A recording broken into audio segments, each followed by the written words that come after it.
Variety ദോശകളുമായി ചേലക്കരക്കാരുടെ മനം കവരാൻ ദോശാഡൈൻ പ്രവർത്തനം ആരംഭിച്ചു. പാരമ്പര്യ രുചിക്കൂട്ടുകളുമായി വിവിധ ദോശകൾക്ക് പുറമെ ഊത്തപ്പം, ഇഡ്ഡലി, ചപ്പാത്തി, പൊറോട്ട, റൈസ് തുടങ്ങിയ വിഭവങ്ങൾ ദോശാഡൈനിൽ ലഭ്യമാക്കുന്നു. കേരളത്തനിമയിൽ മനം മയക്കും തനി നാടൻ രുചി ഇനി ദോശാഡൈനിൽ നിന്നും. ചേലക്കരക്കാർക്ക് ഇനി മതിമറന്ന് കഴിക്കാം. കൂടാതെ ഹോം ഡെലിവറി സൗകര്യവും. ദോശാഡൈൻ ചേലക്കര. ഫോൺ 7560904774.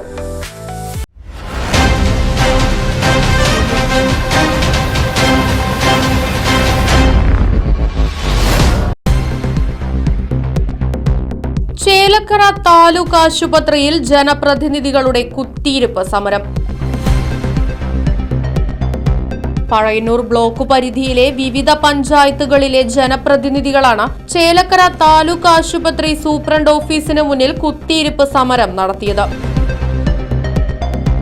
പങ്ങാരപ്പള്ളി സ്വദേശി ചന്ദ്രന്റെ കാലിലെ മരക്കമ്പ് നീക്കം ചെയ്യാതെ മുറിവ് കെട്ടിവെച്ച സംഭവത്തിൽ പ്രതിഷേധിച്ചായിരുന്നു സമരം. ചേലക്കര താലൂക്ക് ആശുപത്രിയിലെ ചികിത്സാ പിഴവ് ചൂണ്ടിക്കാണിച്ച റൈറ്റ് വിഷൻ വാർത്ത പുറത്തുവിട്ടിരുന്നു. കുറ്റക്കാർക്കെതിരെ നടപടി സ്വീകരിക്കണമെന്നും ചന്ദ്രൻ എന്നയാൾക്ക് തുടർ ചികിത്സ സൗജന്യമായി ഉറപ്പുവരുത്തണമെന്നും ജനപ്രതിനിധികൾ സൂപ്രണ്ടിനോട് ആവശ്യപ്പെട്ടു.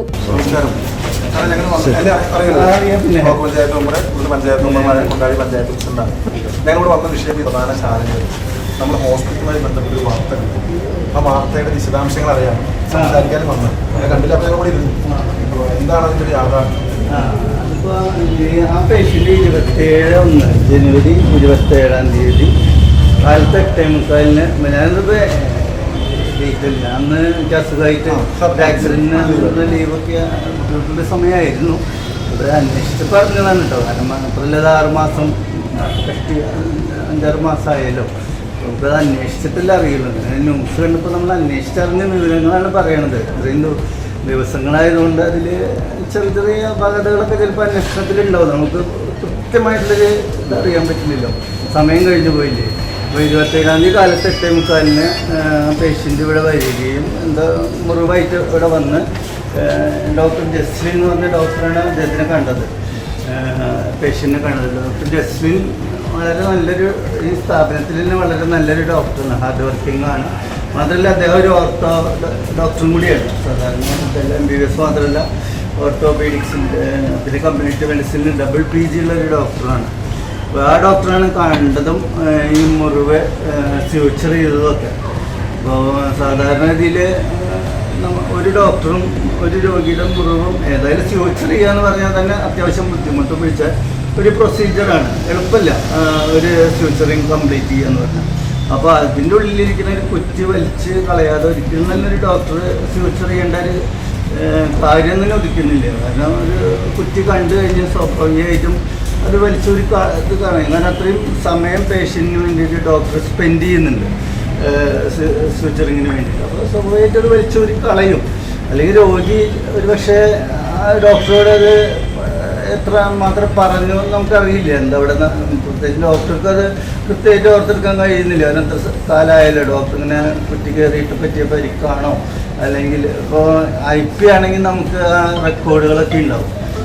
മറ്റേ എന്തുകൊണ്ടാണ് ഇങ്ങനെ പറ്റിയത്, അതിൻ്റെ ഡീറ്റെയിൽസൊക്കെ ഉണ്ടാവും. പക്ഷെ നമ്മളിപ്പോൾ OP ടിക്കറ്റ് ആയതുകൊണ്ട് നമുക്ക് അറിഞ്ഞുകൂടെ എന്തൊക്കെയാണ് രോഗി ഡോക്ടറോട് പറഞ്ഞതെന്നും തുടർന്നുണ്ടായിട്ടുള്ള സംഭവവികാസം എന്താണെന്ന് അറിയില്ല. അപ്പോൾ സ്വാഭാവികമായിട്ടും മുറിവ് പറ്റിയെന്നായിരിക്കും രോഗി പറഞ്ഞിട്ടുണ്ടാവുക. അപ്പോൾ അതിനെന്താ കാരണം എന്നും ചിലപ്പോൾ ഒന്ന് പറഞ്ഞിട്ടുണ്ടാവും. അപ്പോൾ അതനുസരിച്ചായിരിക്കും ഡോക്ടർ ഫ്യൂച്ചർ ചെയ്തത്. ഇങ്ങനെ കുറ്റുള്ളിലേക്ക് തറച്ച് കയറിയിട്ടുണ്ടെന്നൊക്കെ പറഞ്ഞാൽ സ്വാഭാവികമായിട്ടും ഞങ്ങൾ എക്സ്പ്ലോറേഷൻ അതിനെ പറയുക. അതായത് കുറച്ചുകൂടി മുറിവ് കയറി വിപുലമാക്കി ഉള്ളിലേക്ക് നോക്കി തറച്ചിട്ടുണ്ടെന്നുണ്ടെങ്കിൽ ഇട്ട് കളയും.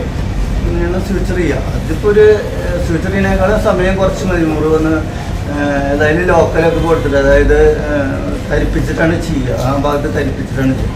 അപ്പോൾ അതൊന്നും മുറിവ് വലുതാക്കി തരിപ്പിച്ച് എനിക്കേണ്ട ഗതികളിൽ ഞങ്ങൾ ഇവിടുത്തെ ലോകത്തെ എല്ലാ ഡോക്ടർമാരും ബഹുമാനിക്കുന്നതാണ്.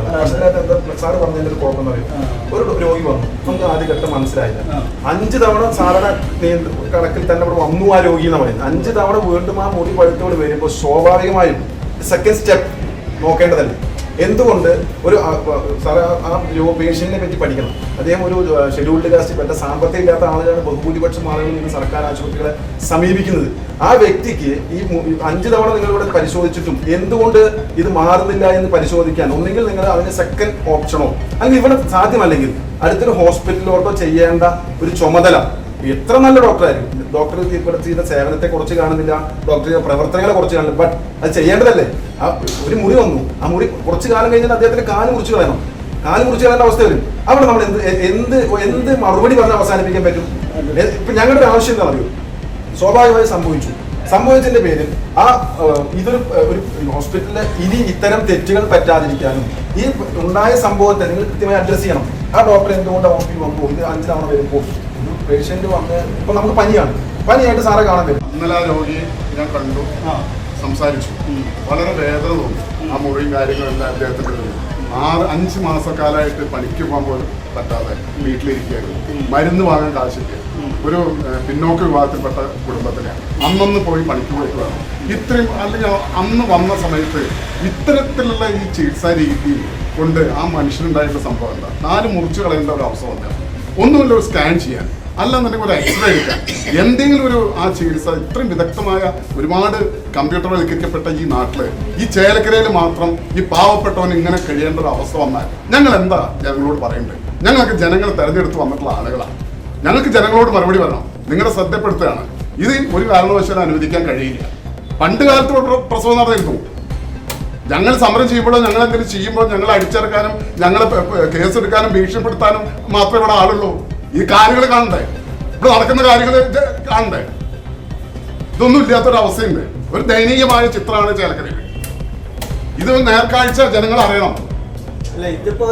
സംഭവിക്കും ഇനി മേലെ സമയം പിന്നെ ഹോസ്പിറ്റലുമായി ബന്ധപ്പെട്ട് സാറേ വളരെ കൃത്യമായി സാറിന്റെ കയ്യിൽ മാത്രം നിൽക്കുന്ന കാര്യമില്ല. നമുക്കറിയാം 24 ജനപ്രതിനിധികൾ സ്ഥാനാർത്ഥികളാണ് ഈ പിണറായി വിജയൻ സർക്കാർ ഇവിടെ കഴിഞ്ഞ 5 വർഷം കൊണ്ട് മത്സരിപ്പിച്ചത്. 2 പേരെ ചോദിച്ചു, 2 പേര് ചേലക്കരക്കാരാണ്. യുവ പ്രദീപ് കെ രാധാകൃഷ്ണൻ. ബാക്കി 22 പേര് കേരളത്തിൽ വിവിധ ഭാഗങ്ങൾ മത്സരിച്ച ആളുകൾ തോറ്റു. ഈ 2 ജനപ്രതിനിധികളുള്ള ഹോസ്പിറ്റലിനകത്ത് പ്രസവ വാർഡിന്റെ വർക്ക് തുടങ്ങിയിട്ട് 5 കൊല്ലായി. OP കെട്ടിട പണി തുടങ്ങിയിട്ട് ഇപ്പൊ എത്ര വർഷം കഴിഞ്ഞു? 3 വർഷം കഴിഞ്ഞ് OP കെട്ടിടത്തിന്റെ പണി കഴിഞ്ഞിട്ട് ഇപ്പോഴും ആ മരച്ചീനി കയറുന്ന പാറ്റ ഇതൊക്കെ കയറുന്ന ചെറിയ ഓട്ടുവരാൻ ഇപ്പോഴും നിങ്ങൾ ഡോക്ടേഴ്സ് നോക്കുന്നല്ലേ? രാത്രി കാലങ്ങളിൽ ഇവിടെ സേവനം മരുന്ന് വാങ്ങിയാൽ എന്റെ നാട്ടിൽ മായന്തൂരിൽ ഒരാളൊന്ന് മരുന്ന് വാങ്ങി, അസുഖം ഒന്ന് മരുന്ന് വാങ്ങി, അന്ന് രാത്രി മരുന്ന് കൊടുക്കാൻ സൗകര്യമില്ല ഇവിടെ. വീണ്ടും ആ പനി പിടിച്ചോ 500 രൂപ ഓട്ടോറിക്ഷ മുടക്കിയിട്ട് ഇവിടെ വന്നിട്ട് വേണം 50 രൂപ മരുന്ന് വാങ്ങാൻ. ഇതിന്റെ വിരോധാഭാസം സാറിന്റെ ശ്രദ്ധയിൽ വരണം. സാർ ഇതൊക്കെ അഡ്രസ് ചെയ്യേണ്ട കാര്യങ്ങളാണ്. നിങ്ങളാണ് ഇതിന്റെ സൂപ്രണ്ട് അല്ലേ? ഞാൻ ഇവിടെ പനി പിടിച്ചു പോകുന്നു, എനിക്ക് രാത്രി മെഡിസിൻ തന്നു, അപ്പൊ കഴിക്കുന്ന മെഡിസിൻ നിങ്ങൾ തരും അല്ലേ? രാവിലെ മെഡിസിൻ എന്ത് ചെയ്യണം? രാവിലെ വന്ന് വീണ്ടും വന്നേ എന്റെ വീട്ടിൽ നിന്ന് ഇങ്ങോട്ട് 500 രൂപ, മരുന്നിന്റെ വില 50 രൂപ. നിങ്ങൾ സാഹചര്യത്തെ മനസ്സിലാക്കും. ഇതൊക്കെ എന്ന് മാറും? ഇത്തരം സാഹചര്യം ഇവിടെ നിൽക്കുന്നത്. സ്ത്രീകൾക്ക് പ്രസവിക്കാനുള്ള പ്രസവ വാർഡിന്റെ വർക്ക് കഴിഞ്ഞിട്ട് എത്ര വർഷമായി? 3 വർഷം കഴിഞ്ഞില്ലേ? എത്ര വർഷം കഴിഞ്ഞു? അല്ല, ആ ബിൽഡിംഗ് പണി കഴിഞ്ഞിട്ട് എത്ര വർഷം കഴിഞ്ഞു? 3 വർഷം കഴിഞ്ഞു. ഡയാലിസിസ് സെന്ററിന്റെ ബിൽഡിംഗ് പണി കഴിഞ്ഞിട്ട് 7 വർഷം കഴിഞ്ഞു. ലിഫ്റ്റിന് പൈസ വെച്ചിട്ടില്ല. നിങ്ങളാണ് ഇതിന്റെ നിർവഹണ ഉദ്യോഗസ്ഥര് അല്ലെ? ലിഫ്റ്റിന് പണം വയ്ക്കാത്തതിന്റെ പേരിൽ അത് പകുതി ആയിട്ട് എത്ര വർഷമായി? 2 വർഷമായി. 7 വർഷമായി അതിന്റെ ബിൽഡിംഗ് പണി കഴിഞ്ഞിട്ട്. OP കെട്ടിടത്തിന്റെ ബിൽഡിംഗ് പണി കഴിഞ്ഞിട്ട് 3 വർഷമായി. ഇതൊന്നും നിങ്ങൾ എന്ത് ചെയ്യുന്നില്ല? ഡോക്ടർമാർക്ക് കാർ നിർത്താൻ നല്ല സൗകര്യം ഉണ്ട് ഇവിടെ. രോഗികൾ മഴയത്ത് നിന്നിട്ട് വേണം കയറാൻ. കൃത്യമായിട്ടും അല്ല, രോഗികൾ മഴയത്ത് നിന്നിട്ട് വേണം കാണാൻ. ഞങ്ങൾ ജനപ്രതിനിധികളാണ്. ഞങ്ങൾ ഇതെല്ലാം ഞങ്ങൾക്ക് സാധ്യമാകുന്ന മേഖലകളിൽ സാധ്യമാകുന്ന സ്ഥലങ്ങളിൽ പറയുന്നുണ്ട്. പക്ഷെ അവിടെ ഒന്നും ഞങ്ങൾക്ക് എന്ത് ചെയ്യാൻ പറ്റില്ല. ജനങ്ങൾക്ക് മനസ്സിലാവും. അവരെന്താ പറയുന്നത്? നിങ്ങൾ എന്തിനു പ്രതിപക്ഷം? നിങ്ങൾ എന്താ നോക്കുന്നത്? നിങ്ങൾ ജനങ്ങളുടെ വിഷയത്തിൽ ഇടപെടുന്നില്ലെന്ന് പറയുന്നത്.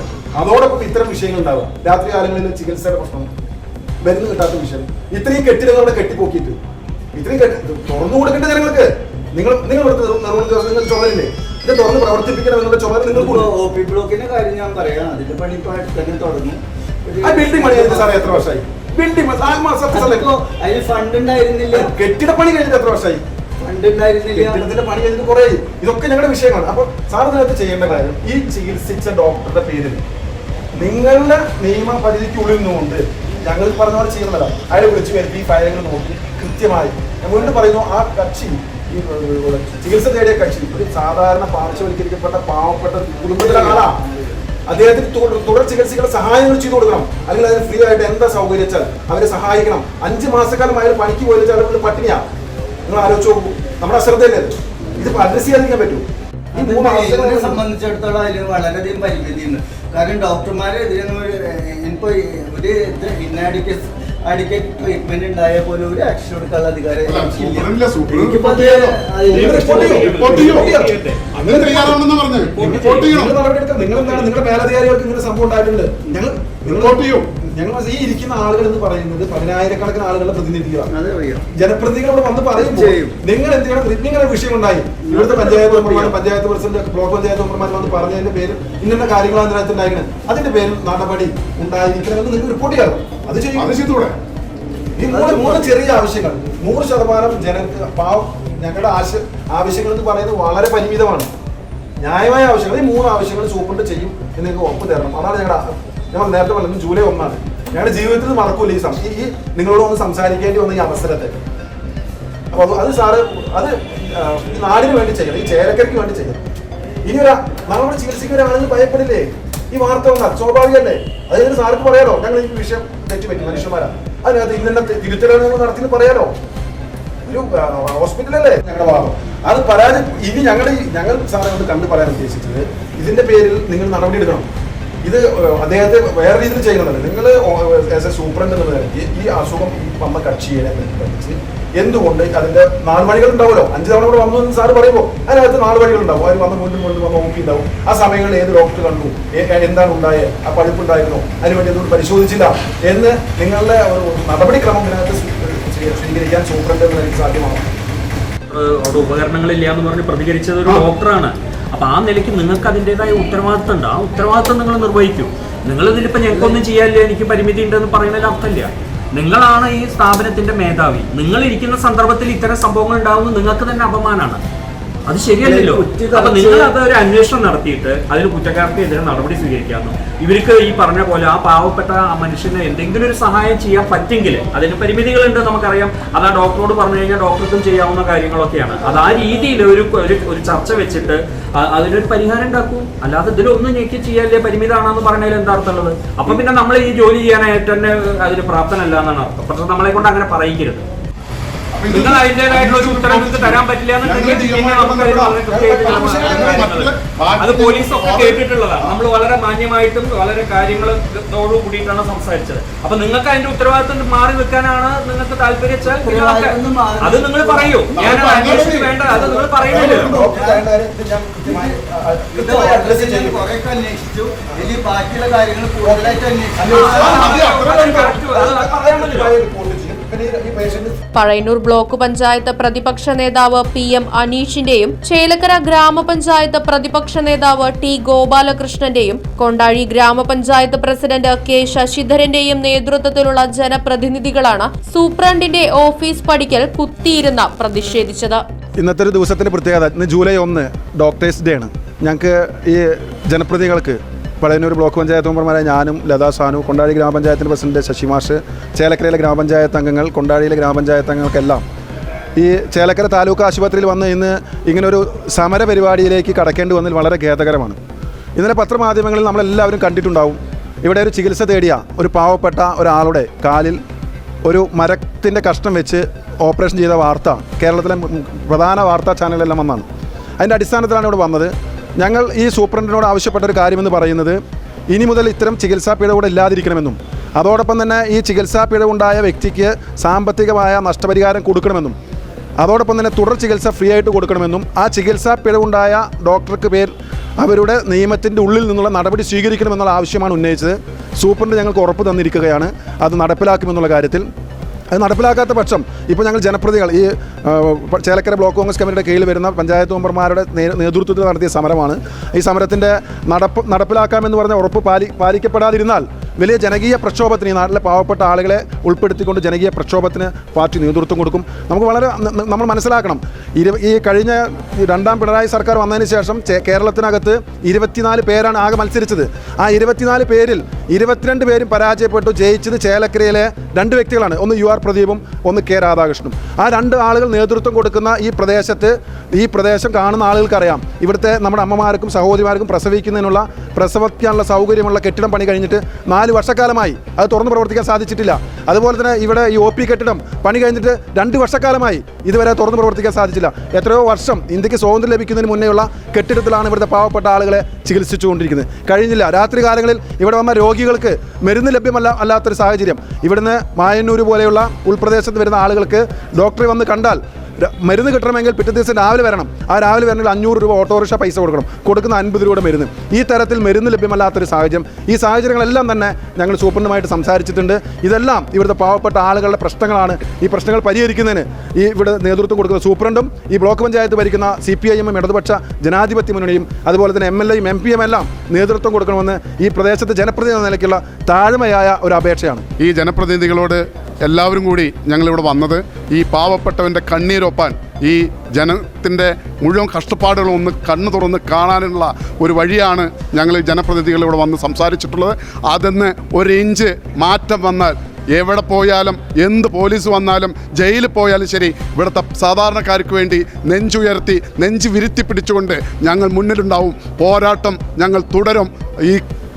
ഈ കാര്യങ്ങൾ നടപ്പിലാക്കിയില്ലെങ്കിൽ വളരെ വളരെ വലിയ രീതിയിലുള്ള മുന്നേറ്റം ഇന്ത്യൻ നാഷണൽ കോൺഗ്രസ് നടത്തും. Chelakkara police sub inspector K. അരുൺകുമാറിന്റെ നേതൃത്വത്തിലുള്ള പോലീസ് സംഘവും സ്ഥലത്ത് ക്യാമ്പ് ചെയ്തിരുന്നു.